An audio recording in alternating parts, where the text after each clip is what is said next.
We're on one of the probably the most historic, influential site of whisky and certainly distilling in Scotland and probably the world, if I'm totally honest.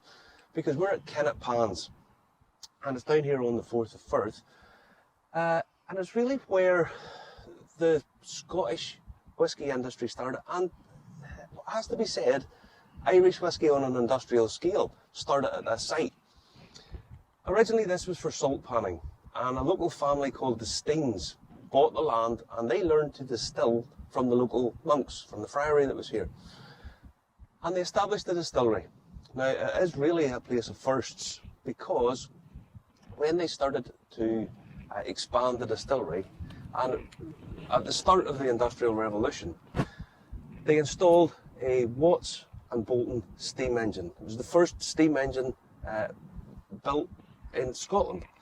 Also over here, there was another distillery just across the way, Kilbaggy, and that was the first train line was put in Scotland over here as well. Now, this was really the kick-start of the Industrial Revolution. A lot of people don't necessarily think that whisky was at the forefront of the Industrial Revolution in Scotland. Now, come the mid-18th century, between Kennet Pans and Kilbaggy, there was more tax lifted from those two distilleries alone than was lifted in all of the land tax in Scotland. It kind of shows you just how important it was. Now, the Steens married the Haigs and they became whisky magnates, I suppose that's probably the best way of putting it. And then along comes a certain John Jameson. Now, he was a sheriff born in the town of Alloa, literally 2 minutes up the road from here. And he was the sheriff there. Now, he married into a Margaret Steen of this whisky family. And this is really where he started to learn his craft. He came to Kennet Pans and learned about distillation here. Now, he then went over, because by this stage the Steens had 2 distilleries running in Dublin. And he went over to run basically as the general manager in Bow Street in Dublin. Eventually took it over in his own right, and eventually his son William would take over at Marylebone Lane as well. So this site is where the industrialisation of whisky happened. It went from here, went to Ireland, and these days obviously Jameson's probably much better known now than the Steens or the Haigs, but originally he married into the family. Now, there was a number of disastrous things happened in the late 18th century. The English refused the importation of whisky into England. So what the distillery basically was mothballed a little bit. Then they tried to conquer the gin trade. They decided that they would just make alcohol as such, ship it down to London and try and take over the gin trade in London. So not only was it known as Mother's Ruin in London, but it kind of ruined Kennet Pans as well. 1823, it basically closed. But before it closed, this site behind me was huge. It had grain stores, malting floors, it had a cooperage, it had, as I say, basically a train station. The dock you see over here, the port, this was actually a free port at one point, so they could export without tax. It was just a huge site, and it's of historic importance. Now, back in the 20th century, early part of the 20th century, they took the roof off it. They stabilised the building to stop it falling down, and it's now a scheduled monument. And it's in a lovely location. You can see for miles around here. It's just up, just below Stirling. But this is really where industrialisation of whisky started.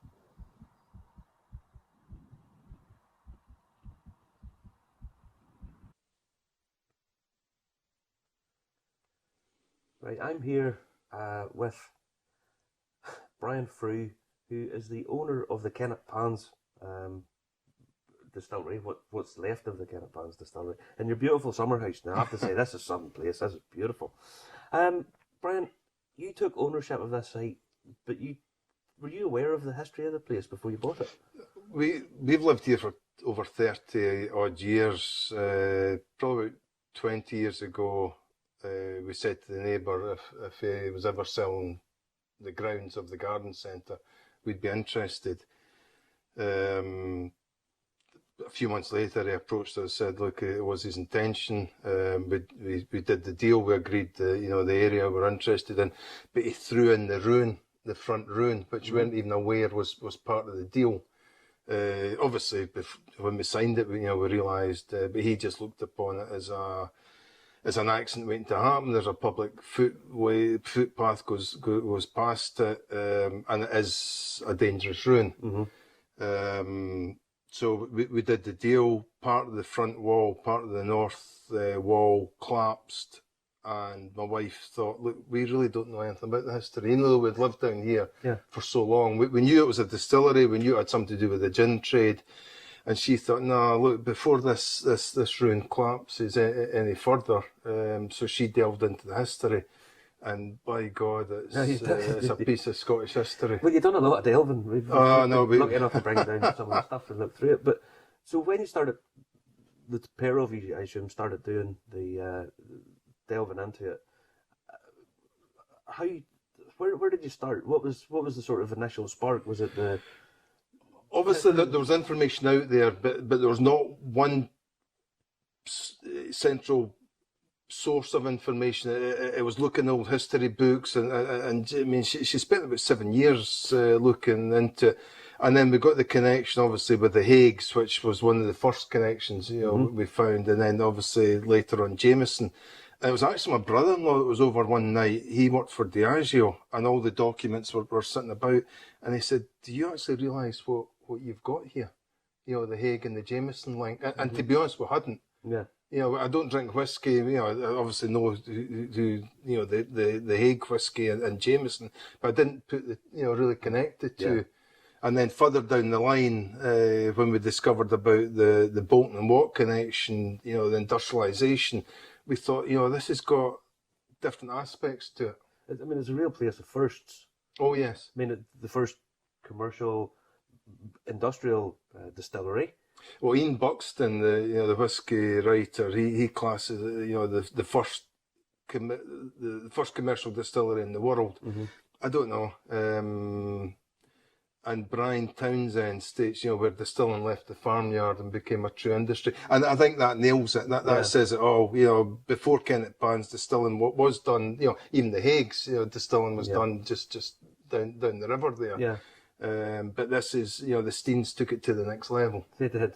And, I mean, they were farmers. They were local farmers. Yeah. Who basically, farmers tend to be jacks of all trades. And you've a bit of a, do you call them lovable rogues? That's what you the Steens, without a doubt, yeah. So they decided we're going to industrialise whiskey production. Yeah.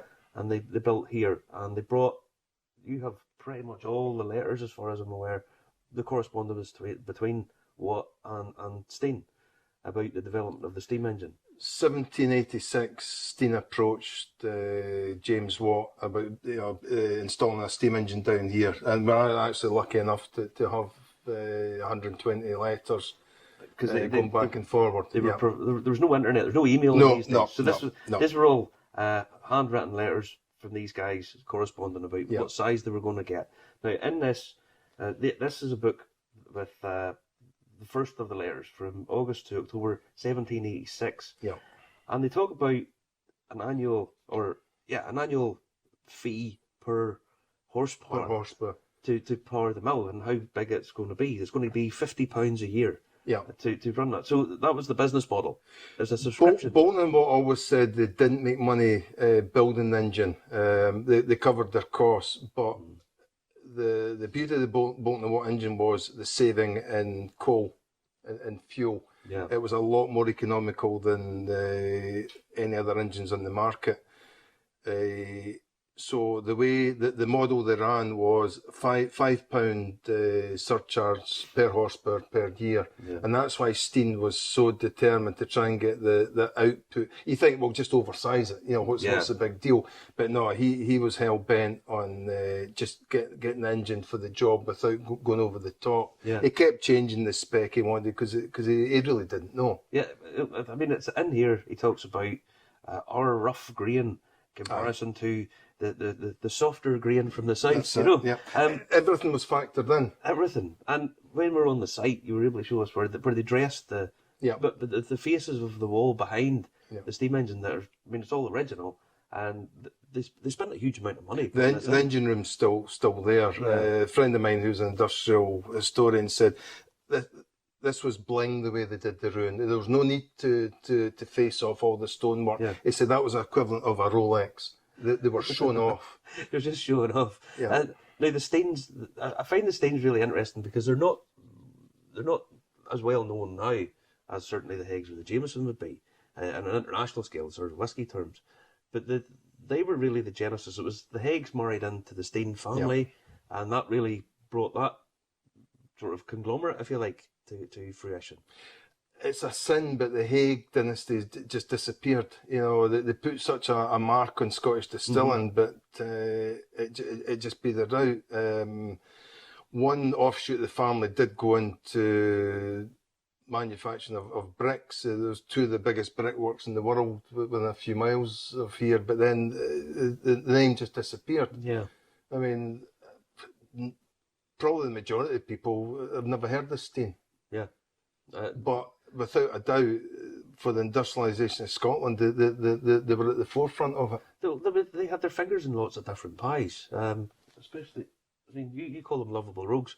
They had their own bank. This is the Workington Bank for 1 guinea in the name of Wood, Smiths and Steen. So, I mean, these guys were just enormous. I mean, they had their own bank, they had their own insurance company, they had their own fleet of ships that they used to trade a lot with the Baltic countries, bringing in wood. The shipbuilding up here? The ships would come at the Kennet Pans, Alloa, Kincardine. Some of the ships, as they were actually built at Kennet Pans, had their own bailing ships. One of the Steens actually died in Riga. For the time, they were, honestly, they were really quite something. Yeah. They were really at the forefront. They were caught bringing wood into Alloa without paying duty on it. I mean, honestly, no, that doesn't surprise me. They had a twist on everything. Yeah, and I mean, these guys are at the forefront of the Industrial Revolution in Scotland. Without a doubt. Without a doubt. They installed the first rail track. That's in dispute. It's a tramway, but it is disputed. Seemingly there's one in Edinburgh, but it was certainly one of the first. One of the first canals joined the two distilleries, Kennet Pans and Kilbeggie, probably just over a mile long. You can actually still see where the canal ran. First threshing machine, the Steens backed. The production of that, which is the forerunner to the combine harvester. These guys, if they thought they could get a turn out of anything, they were there. I don't want to stereotype, but sort of typical farmer, really, Basically, aye. I mean, that's true, without a doubt. Yeah. But it was the scale they took it to, as I said, had never been seen. No. They had their own, there's coal mines in this area as well. There's coal mines down at Kennet Pans. Yeah. So, you've got the port, you've got, the fuel that was needed. There's water up by Kilbeggie, there's reservoirs up there. And even the field in front of the house, there's part of it collapsed there a few years ago, and that's riddled with tunnels. One of them that collapsed was probably about a 4-foot square tunnel, right. and it was absolute work of art the way this was done, and it ran up towards Kilbeggie. So that's where the distillery here must have got its water supply. Brilliant, it's unreal. Now that it's in a sort of precarious position when you took it on and getting steadily worse.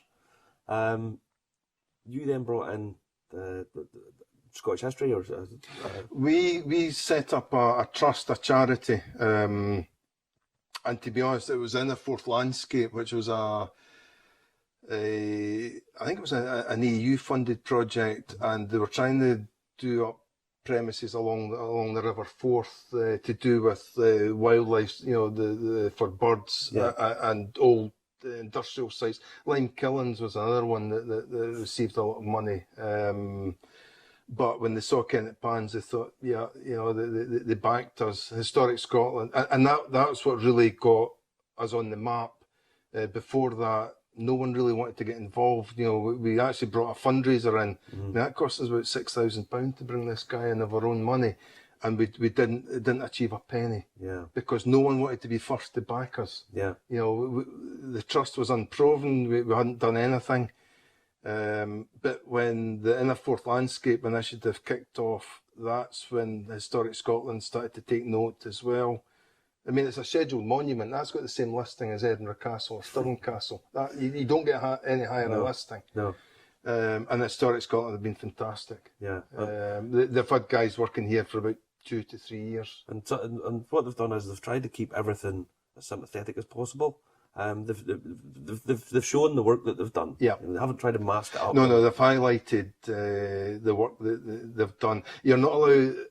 That building was scheduled in the 1990s. Now, you're not allowed to alter the building after that date. Yeah. So someone suggested putting a roof over it, trying to preserve it, making it a museum. It's never going to happen. Yeah. It is what it is, and that's it. I never ever use the word owner. I prefer custodian. We'll pass it on. We've offered to sign it over to Historic Scotland.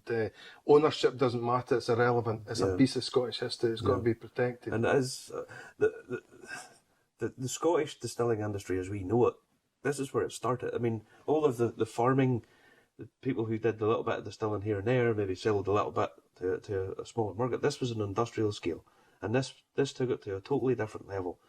And also they went over to Dublin, and they had stuff over in Dublin, and that's where the Jameson connection comes in then. I'm not quite sure why Steen went over to Dublin, and also the fact that it seemed to start off an industrial scale. There's no record of it really sort of building up. We don't know where the money came from, but when Kennet Pans opened, it was on a massive scale. Steen pretty much saturated the Scottish market, and then he set his sights on Dublin. Now, he went across to open the Bow Street distillery and employed John Jameson as the site manager. Now, this is where history, Pernod Ricard or Jameson will admit Jameson was a Scotsman. They don't admit to the Steen link. Yeah. If you look at their... Now, we've been in touch with their historian, and he said, look, what we've got on our website is spot on, but he said they'll never admit it. Yeah. If you look at the Jameson website, it mentions Jameson set up his distillery nearby Steen's plant. Now, that's nonsense. I mean, that is utter nonsense. Yeah. Jameson was from Alloa, Steen's from Kennet Pans, a couple of miles away. To suggest that he went across and opened up another distillery. And they were related. It doesn't, exactly, it doesn't fit into their... And also the other thing which annoys me in certain ways, if you look at a bottle of Jameson, 1780 on the bottle. Now, I don't want to end up in the courts or whatever, but I tell you, they'd be hard proven, pushed to back up their 1780 claim. 1780, it was John Steen of Kennet Pans that owned the Bow Street distillery. Jameson never took ownership till about 1805. And I mean, again, this is conjecture. You can't say for definite because we don't probably have the records. But to be honest, he wouldn't have went over to run a distillery without. He was a sheriff. Yeah. So he would have probably have cut his teeth. He probably would have been in and around. This is what's going to happen. This is how it works. So he would have been here. I mean, without any question, he was here. Oh yeah, without a doubt. Yeah. And so this is where he would have seen how a big operation worked, how a distillery worked, because this had everything going here. It, the grain stores, the malting floors. I mean, you took us in and you said that at one point it's listed that was 5 stories high. The maltings were 5 stories, and even the front ruin, there's artist impressions there that there's been floors removed. Now, whether the building was sinking, I don't know, but Historic Scotland said that when they were doing the work, there was definitely more floors on the front ruin as well. Yeah. This was a massive undertaking. I mean, hundreds of people would have been working here. Kilbeggie employs something like 300 odd people, so I'd imagine Kennet Pans would be there or thereabouts. Maybe slightly less because Kilbeggie was on a bigger scale. But it wasn't just distilling, you know, it was the cattle they had down here. There's something like 600 or 700 acres of ground. Wow. Now that's the local farmer.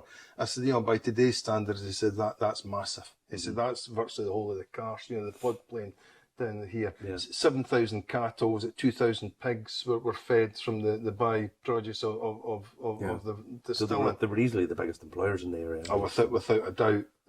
Without a doubt. I mean, these it was massive. You know, the scale they did things on. And Jameson went across, and they obviously were in Ireland, so the Jameson connection's really important and interesting for us. So he goes across to Dublin, takes over the distillery in his own right, and then his son takes over another one. Yeah. But those were those both Steins at one point. The Marble Lane was Steen, and so was Bow Street, and so I think Middleton as well. I might be wrong on that one. I would need to check, but I'm pretty sure that was Steen. So all of that was found here. He goes across, starts this legacy of distilling in his own right. So you have these three families who have married in among each other, but the genesis of the whole thing's here. It's on this site that just over 10 yards away from us, 20 yards away from us. Well, it's just going back to the expert comments, you know, when you see comments like, you know, the ground zero of the Scottish whisky industry, the DNA of the whisky industry worldwide, you don't get any stronger, you know, and that's by, you know, the top whisky historians. There's no doubt, you know, the impact Kenneth Pans. It's an absolute sin. It lies in ruin, but it is what it is. The fact it's still there is incredible, because as I said to you yesterday, there's absolutely nothing left of the Kilbeggie distillery. Yeah, nothing. So that's why it's so important, you know, to save this one. Yeah, and now all of the work that you've done, you've brought us down just a tenth, you say, of what you have. You've loads and loads and loads of documents and records, all of the letters with the Bolton and Watt steam engine. You have artist impressions and maps and so on and so forth. It must be a bit of a labour of love for you. It has to be. As I said, my wife probably spent about 7 years on it. COVID set us back. Obviously, Historic Scotland haven't been back since then, but it became almost an obsession. We got in tow with a chap, William Whitehead, who's got his copies of all the Bolton and Watt, because he lives down in Birmingham, so he goes into the Birmingham Library and has got access to the archives there. And if it wasn't for him, you know, bottom line is we just wouldn't have these records. But the more we delve, the more we find. It's you flesh it out more. Aye, it's, as I say, it's a piece of history on a couple of different fronts, you know, distilling and industrialisation. But yeah, I think it was, I say, on the website, 99% of the people driving on the Clickmanisher Bridge won't have a clue. No, it's more often than not referred to as the castle. They haven't got a clue the impact. You mentioned the website there. You've got it uploaded to a website. It's kennethpans.info. The website's needing tweak just now, but virtually all the information we've got's on there. These letters are still to get loaded onto it, but the must-reads are certainly worth looking at. They give the, you know, without delving into the whole story. There's some good features in there, especially the gin trade. The industrialisation, you know, the Bolton and Watt connection. The gin trade's certainly an interesting one. Yeah, because I mean the distilling kind of stopped here in the 1820s. Was it 1826 is the last record we've got distilling down here. And one of the problems was they tried to take on. They sort of overreached a little bit by trying to take on the gin market in London. One of the biggest problems was the Steens invented the continuous still, which meant that basically they didn't need as many distilleries. Kilbeggie was the first place to have the continuous still. So 5 of the Steens and the Haigs worked together. 5 of the top distilleries owned by the Steens and the Haig produced over 50% of the total whisky production in Scotland. Yeah. Now, is that a monopoly or what? It pretty much is, yeah. Aye. So once they saturated the Scottish market, Steen had a look over opening distilleries in Dublin, but then they set their sights on the London gin market. Yeah. That was their downfall. Within, I think it was 1788 was the first record of whisky being exported. And when I say being exported, basically whisky was taken out of Kilbeggie, shipped down to London. Yeah. So, first, as I say, you could argue the toss, was it exported to the same country? But so within 10 years, they'd actually taken over a quarter of the London gin trade. These guys hammered it. Yeah. But obviously the London gin merchants weren't going to stand back and take that. It was said under equal law the London distillers were no match, for the Scots. Yeah. But of course, then they bring in protectionist laws and the London distillers had the ears of the government down there, and they kept putting different rules in place to try and stop the Scots. Yeah. They do reckon the Scots were producing without paying duty, which wouldn't surprise me. So I'm not sure about the equal law. I think they cut both ways, But there was as many rules and regulations brought in. There was the tax the whiskey, or it'd be spirit, it wouldn't be whiskey. Yeah. So I think it was late 1780s, it was cut to about a 13th of the previous year. They absolutely hammered the Scots, made it as awkward as possible for them to try and export. That's when the Steens were caught trying to bribe the local excise officer, that's a good read on the website. They were caught slipping them, it was £500 in an envelope, and on the envelope was written to be repeated every year. Now we reckon that was £100,000 in today's money. And probably a nice white envelope, because they did a bit of style about them, But what was the guy going to do with that? Buy a house in Spain, I mean, it just wasn't. But we've got the record of the court case there, and even though the judge did state, it was proven that Steen had given the money, but it wasn't proven that it was done as a bribe. So God knows how, I don't know how much the judge was slipped or the jury was slipped, but the Steens managed to wangle it that. But what's not as commonly known is they tried it a year before with £300, and I don't think that actually got to court, but we have got record of that. I think that just got brushed under the carpet. So they kept going back up in the ante until, as I said, it was taken to court. But that shows the muscle these guys had. Yeah, I mean, the money. They must have been some of the wealthiest people in Scotland. They had to be. Had to be, without a doubt. Yeah. But they had their fingers in a lot of different pies. They didn't just rely on distilling. Yeah. But 1788, I think that's when it went completely pear-shaped. London gin merchants had enough. English government, or the English government brought out a law that any Scottish distilleries going to export to England had to give 12 months notice of intent. So that blew the five main distilleries in Scotland, owned by the Steens, and it blew them out of the water overnight. They all went into sequestration. So that's really when this kind of went on the slide down. And no, not really, because one of the local lords bought the distillery back and more or less gifted it back to the Steens, so it was up and running in no time. Yeah. Even though Steens officially had gone bust, so